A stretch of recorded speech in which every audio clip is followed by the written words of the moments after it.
Budget کی آمد ہے اور 30 جون سے قبل بجٹ کی منظوری ضروری ہے، ورنہ کیا ہوگا یہ میں آپ کو آگے بتاتا ہوں۔ دوسری بات، یہ بجٹ میں غریبوں کے لیے کچھ نہیں ہے سوائے مہنگائی، بے روزگاری، ٹیکسوں کے بھرمار کے علاوہ غریبوں کو اس بجٹ سے کچھ حاصل نہیں ہوگا۔ 10 سے 12% کہا جا رہا ہے کہ صرف تنخواہیں بڑھائی جائیں گی۔ پوچھنا یہ ہے کہ 10 سے 12% کیا مہنگائی بڑھی ہے جو تنخواہیں بڑھائی جائیں گی؟ 50 سے 60% تو صرف ویگنوں، بسوں، ٹیکسیوں اور رکشہ کے کرایوں میں اضافہ ہو گیا ہے، اور سرکاری بسیں تو آپ کو پتہ ہے کہ وہ تو کہیں نظر ہی نہیں آتی جو سبسڈائز ہوں، جن پہ کم کیا ہو۔ اور اس طرح سے یہ ایسا لگتا ہے کہ یہ پورا بجٹ جو ہے وہ مکمل طور سے صرف اور صرف نون لیگ اور پیپلز پارٹی کے درمیان لین دین کے معاملے، آپ کتنا خزانہ بنائیں گے، ہم کتنا بنا سکیں گے، اس پر بحث و مباحثہ ہوگا، اس پہ غور و خوض ہوگا اور اس پر بات چیت آگے بڑھائی جائے گی۔ اس کے علاوہ اس بجٹ میں کچھ بھی نہیں۔ سب سے پہلے میں آپ کو یہ بتاتا چلوں کہ یہ جو میں نے بتایا کہ اس سے پہلے کہ آپ کو مزید آگے بتاؤں تو میں یوٹیوب کا انتہائی شکر گزار ہوں کہ وہ میری ویڈیوز کو جو ہے نا مستقل طور پہ اور اچھی خوبصورت انداز سے جو ہے وہ وائرل کر رہے ہیں، اور آپ ساتھیوں سے، دوستوں سے جو کہ میرے چینل کو بہت اچھی طرح سے جو ہے بہت تیزی کے ساتھ سبسکرائب بھی کر رہے ہیں اور لائک بھی کر رہے ہیں اور شیئر بھی کر رہے ہیں، اور توقع اس بات کی رکھتا ہوں کہ آئندہ بھی آپ اسے پورا دیکھیں گے بھی اور اس کو آگے بھی شیئر کریں۔ اس کے ساتھ ہی یہ 30 جون کی جو کہانی میں نے سب سے پہلے آپ کو بتائی، اب بجٹ میں غربت کی کیا بتائی کہانی، وہ میں سب سے پہلے بتاتا ہوں کہ 30 جون تک اگر بجٹ پاس نہ ہوا تو دستور کے مطابق اس حکومت کو حکمرانی کرنے کا اختیار ہی نہیں ہے جو 30 جون تک اپنا بجٹ منظور نہ کرا لے۔ اور اسی لیے آپ کو پتہ ہے کہ بی جے پی یعنی کہ گلگت بلتستان کے جو الیکشن ہو رہے تھے اس میں پیپلز پارٹی جو ہے وہ اپنے فارم 47 کے لیے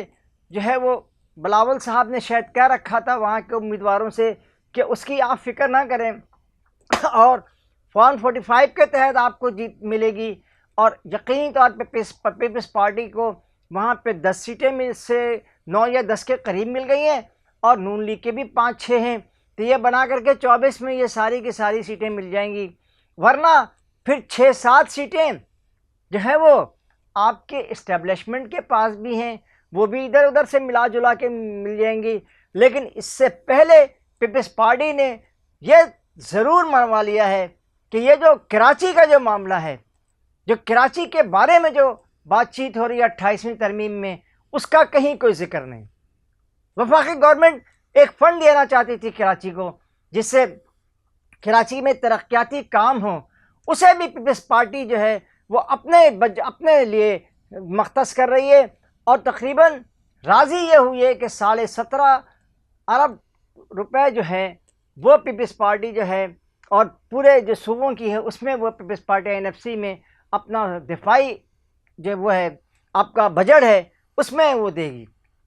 لیکن یہ سب کچھ ہونے کیسے جا رہا ہے اس کا کچھ پتہ نہیں ہے، لیکن اس بارے میں کوئی دوسری رائے نہیں ہے، نہ ہی کوئی تیسری رائے ہے، نہ کوئی پہلی رائے ہے۔ وہ یہ کہ یہ جو بجٹ آپ کا بن رہا ہے اس میں پاکستان کی عوام کے لیے کچھ بھی نہیں ہے۔ ہاں، پارٹیوں کے وہ جی آپ ہماری حکومت کو اتنا دے دیں تاکہ ہمارے کھانے پینے میں آسانی ہو، آپ ہم ٹیکسز اتنا بڑھا دیں، آپ یہ پیٹرول لیول کو 140 روپے 45 روپے سے بڑھا کر کے 200 روپے کر دیں۔ حکمرانوں کو اس کی نہ کوئی فکر ہے اور نہ وہ اس سلسلے میں کوئی بات کرنا چاہتے ہیں، بلکہ وہ تو صرف اس سلسلے میں بات کر رہے ہیں کہ بھائی آپ کو کتنا ملے گا اب مجھے کتنا ملے گا، یہی سارا بجٹ ہے۔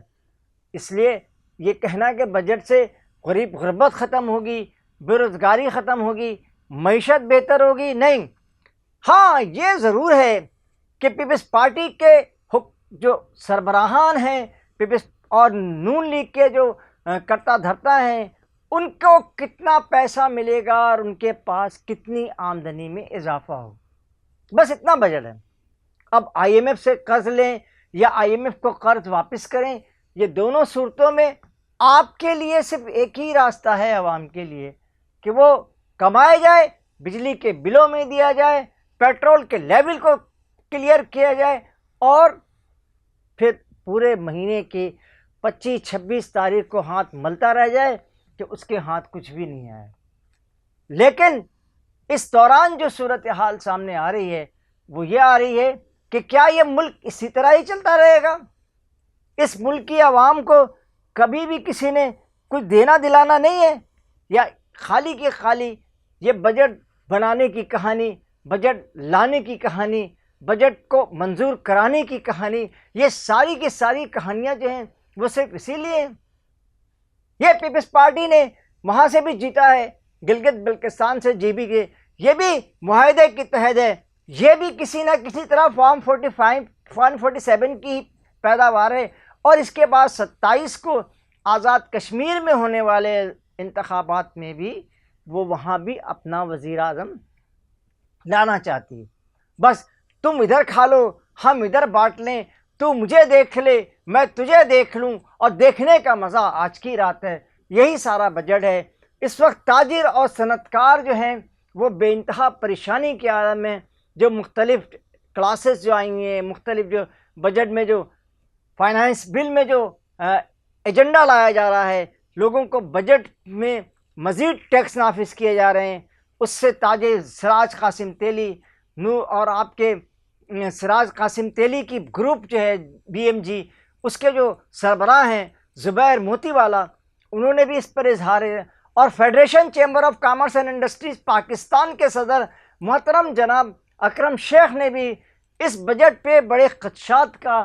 اظہار کیا ہے کہ آنے والے بجٹ جو ہے وہ انتہائی سخت بجٹ ہوگا، اور عوام کے لیے اس میں کچھ بھی نہیں ہوگا۔ پوچھنا یہ ہے کہ بھائی یہ بجٹ پاکستان کا بن رہا ہے یا اشرافیہ کا بن رہا ہے؟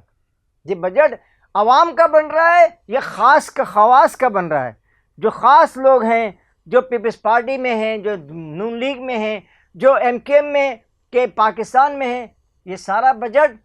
انہی کے لیے بن رہا ہے، انہی کے لیے تیار ہو رہا ہے۔ تو بھائی اس میں یہ بتائیں کہ یہ جو ہمارے لوگ ہیں، یہ جو ہماری عوام ہے، یہ عوام بیچاری کہاں جائے؟ اس کو کیا ملے گا؟ کچھ نہیں ملنے والا۔ تو یہ جو ہمارے یہاں بجٹ آ رہا ہے، یہ غربت کے لیے نہیں، غریبوں کے لیے نہیں، امیروں کے لیے ہے، اشرافیہ کے لیے ہے،